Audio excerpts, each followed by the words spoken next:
Continuando con esta charla sobre clases virtuales, vamos a ver uno de los tantos modelos educativos que se utilizan para la generación de contenido utilizado en clases virtuales, así como los diferentes tipos de evaluación que podemos implementar en este esquema poco tradicional o novedoso, en nuestro caso, de clases virtuales. Entonces, ¿qué objetivos vamos a trazarnos a lo largo de este módulo? Vamos a definir un objeto virtual de aprendizaje, lo que se conoce como un OVA. Vamos a conocer cuál es el modelo instruccional que se utiliza para la generación de estos objetos virtuales de aprendizaje. Vamos a integrar cada uno de estos OVAs en lo que sería una lección, y muchas lecciones conforman un curso. Y vamos a hablar un poco de cómo se crea un OVA. Entonces vamos a arrancar con el tema de virtualización. Modelos de enseñanza.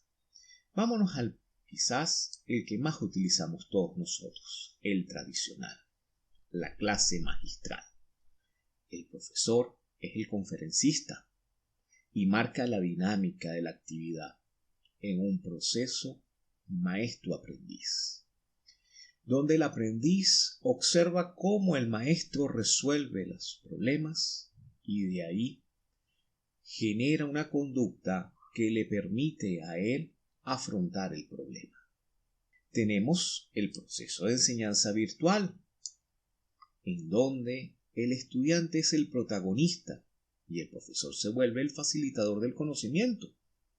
El estudiante aprende a su propio ritmo. Posteriormente, tenemos quizás el que ha tenido más éxito a nivel mundial, el semipresencial. Implica un cambio de paradigma. El estudiante es el centro de la actividad. Ya el profesor no es el protagonista. El profesor es un facilitador y un moderador. Y se incrementa el aprendizaje colaborativo, el aprendizaje entre varios estudiantes, atacando problemas en conjunto. Entonces, en el aprendizaje semipresencial se vinculan los recursos tecnológicos con el aula tradicional de clase, en donde intercambiamos papeles. El conocimiento lo damos a partir de la tecnología, utilizando los recursos y medios disponibles, lo que se conoce como TICs, tecnologías de información y comunicación. Y en el aula la utilizamos para la resolución de problemas, para la aplicación práctica de este conocimiento adquirido a través de las TICs, lo cual es lo que se denomina clase invertida. Entonces, ¿cuál es la diferencia de este paradigma? El aula tradicional, el docente instruye y evalúa y asigna actividades. Su trabajo es impartir conocimiento, evaluar y hacer reflexionar. El estudiante toma notas, sigue la instrucción del docente y en la casa hace las actividades. ¿Qué propone el esquema de aula invertida? Como su nombre lo indica, es invertir papeles, cambiar los papeles. En este esquema, el docente es un guía, un facilitador, asigna lecturas, videos, material en la web, podcasts o audios para que puedan ser utilizados fuera del salón de clase, en donde va a impartir el conocimiento que antes daba en el aula. El estudiante, en cambio, ahora llega al salón con el conocimiento adquirido, que aplicará en diversas actividades, con la asistencia del docente, la guía del docente. En este caso, el estudiante es el que lleva la batuta en la organización del curso. Entonces, el docente, desde el aula, la oficina o de su casa, prepara el material. El estudiante valga la redundancia, lo revisa, estudia y va al aula a aplicarlo. ¿Qué diferencia hay cuando muchos de nosotros nos quejamos? Es que 12 semanas es imposible para impartir todo el conocimiento que tenemos en esta asignatura. Quizás este esquema nos permita llevar parte de ese conocimiento a la casa y poder alcanzar los objetivos. Pero esto requiere un cambio de paradigma, no solo del docente, que ahora se vuelve un facilitador, sino del estudiante, que se requiere una actitud proactiva en querer aprender, no aquel estudiante que va al aula simplemente a sentarse, a ver qué capta, qué aprende. No, este esquema de educación virtual o de aula invertida requiere una participación activa del estudiante. Ya la universidad ha hecho distintos experimentos en esta área. El sistema NASA, que se utilizaba en la sede litoral, estudios libres, donde el estudiante marcaba su propio ritmo de aprendizaje. ¿Qué cambios necesitamos? El profesor deja de ser el protagonista, cambia su rol de conferencista a facilitador y guía, cambia su lugar frente a la audiencia y da paso al trabajo colaborativo, pretendiendo o permitiendo que el alumno sea el líder. El estudiante, y quizás esta es la parte más complicada de este proceso, puesto que nuestros estudiantes no están formados en esta área, se convierte en un aprendiz activo, adquiere su mayor responsabilidad sobre su propio aprendizaje y se convierte en líder a dirigir al grupo y llevarlo. ¿Cómo podemos preparar un contenido para aprendizaje virtual? Una manera de las tantas posibles es mediante un objeto o la preparación de un objeto virtual de aprendizaje. Un objeto virtual de aprendizaje es un conjunto de recursos autocontenibles y reutilizables con un propósito educativo y construido por al menos 3 componentes: contenidos, actividades de aprendizaje y elementos de contextualización. Vemos que entre sus características tenemos: uno es reutilizable, es decir, lo podemos utilizar, son módulos, son células dentro de un gran cuerpo o dentro de un gran organismo que podemos utilizar en distintas actividades. Tiene que ser flexible, versátil y funcional. Debe tener interoperabilidad, es decir, se puede mezclar con distintos OVAs para conformar una lección o un curso. Debe ser durable en el tiempo y atemporal, es decir, no debe estar casado con un momento o un instante de tiempo. Y sobre todo, debe ser accesible.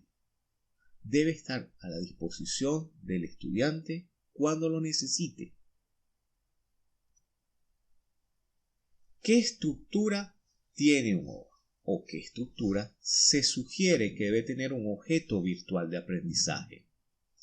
El objeto debe tener una introducción, debe tener unos objetivos o unas competencias que queremos alcanzar a lo largo de este. Debe tener un contenido en donde metemos ese conocimiento que queremos que el estudiante domine. Debe tener ejemplos de aplicación de este conocimiento. Debe tener actividades de aprendizaje en donde el estudiante, a través de pequeños ejemplos, pueda aplicar ese conocimiento a procesos de la vida a día, de la vida diaria. Y finalmente, debe tener una evaluación que le permita realimentar al estudiante y poder hacer esa realimentación entre el docente y el estudiante, que le permita ver su asimilación, sus dificultades y aclarar dudas. Es decir, un OVA tiene que ser un elemento autocontenido.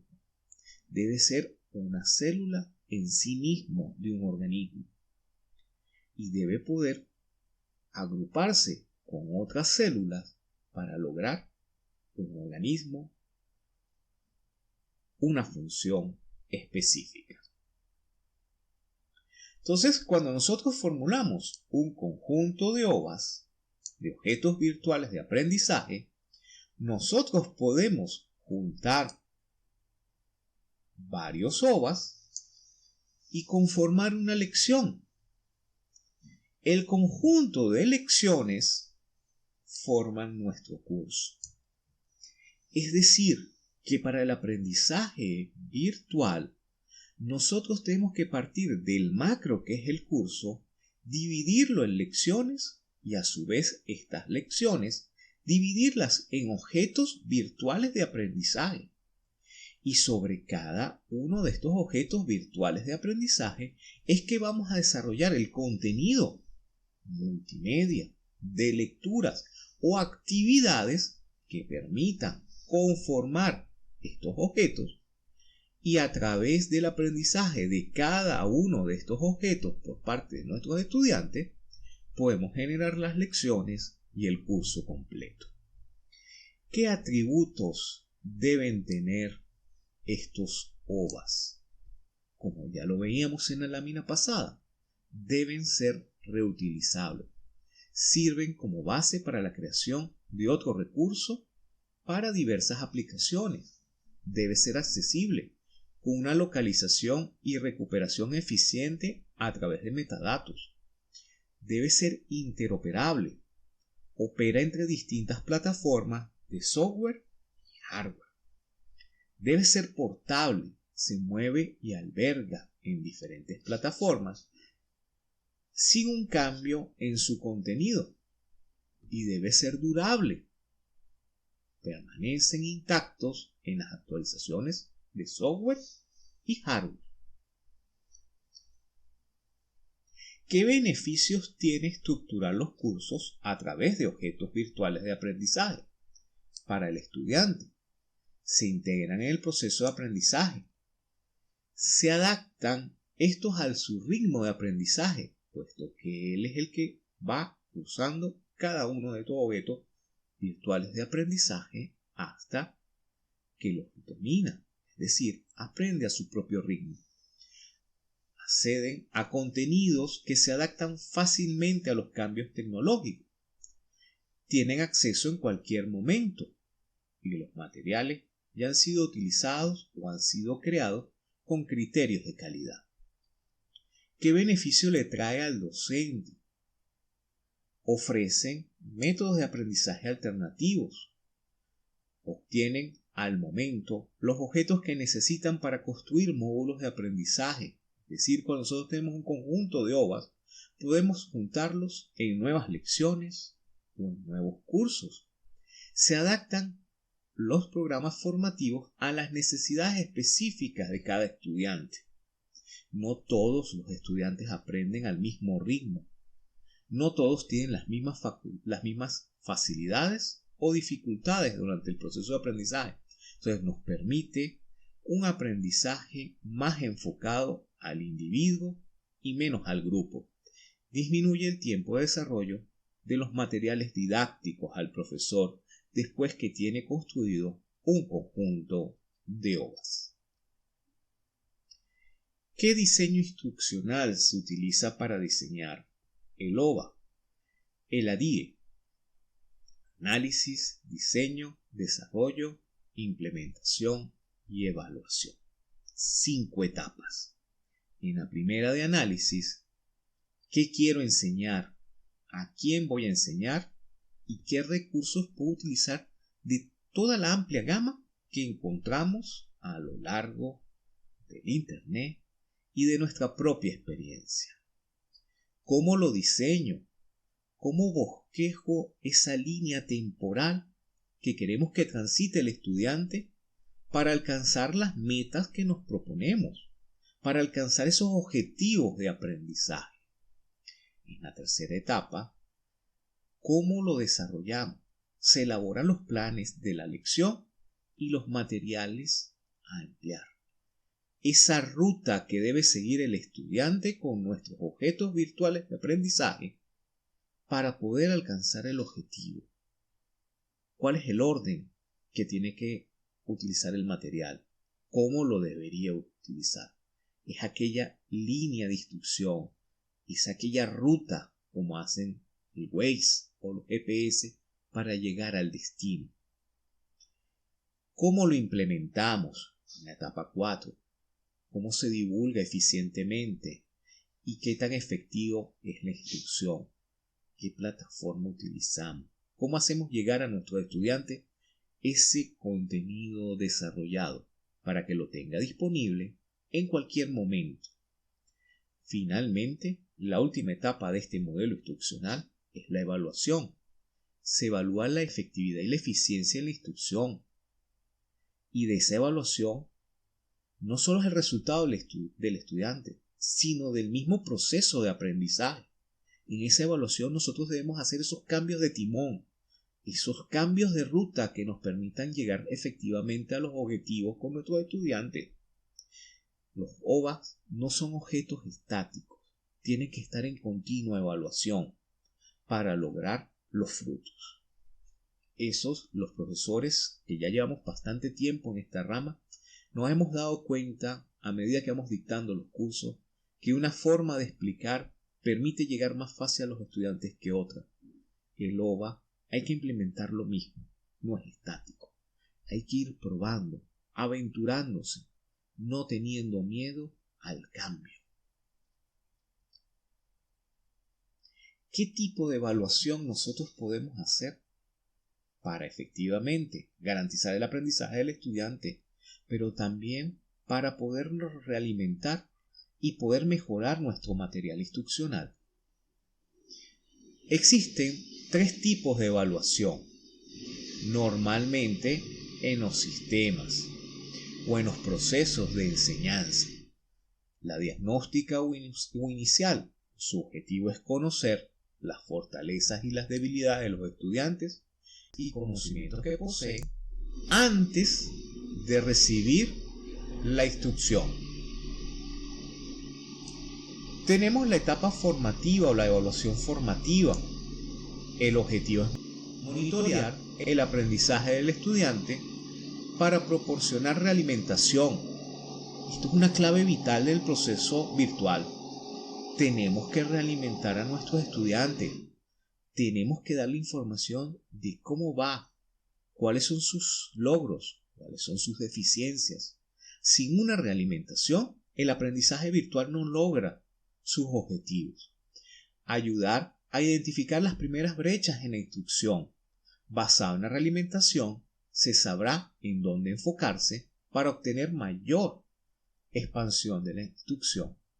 Finalmente, la evaluación sumativa, que quizás es la que estamos más acostumbrados a hacer. Valorar el alcance al cual ha llegado al final de la instrucción, pero mide más la efectividad del aprendizaje, las relaciones acerca de la instrucción y los beneficios en base o a largo plazo.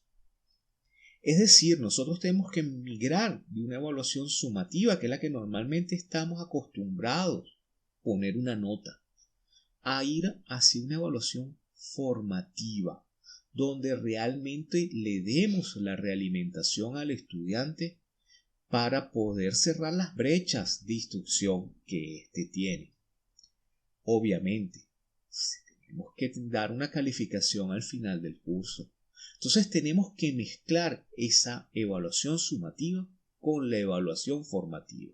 De esta manera podemos obtener los mejores resultados en el proceso de enseñanza virtual.